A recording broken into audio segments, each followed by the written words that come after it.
রাজশাহী দুর্গাপুর উপজেলার গোপালপুর বাজারে কালকে একটি দোকানে অগ্নিসংযোগের ঘটনা ঘটে। সেখানে দুর্গাপুর ফায়ার সার্ভিস ও সিভিল ডিফেন্স গাড়ি আগুন নিয়ন্ত্রণে আনে এবং ঘটনাস্থলে পরিদর্শনে যান দুর্গাপুর থানার অফিসার ইনচার্জ খায়রুল ইসলাম। আমরা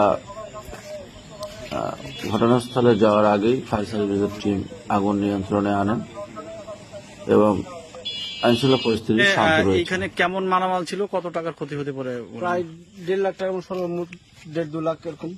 কি ধরনের মুদিখানা ছিল, তারপরে ফ্রিজ ছিল, 4টা ক্যারাম বোর্ড ছিল, এক একটা বোর্ডের দাম 10,000 করে। এগুলো সব পড়ে গেছে? হ্যাঁ, সব পড়ে গেছে। তারপরে আমার মুদিখানা মাল ছিল, আমি গত সপ্তাহে টাকা লোন করে মাল উঠাইছি।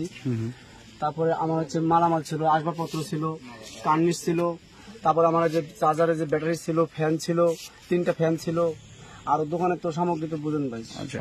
এইখানে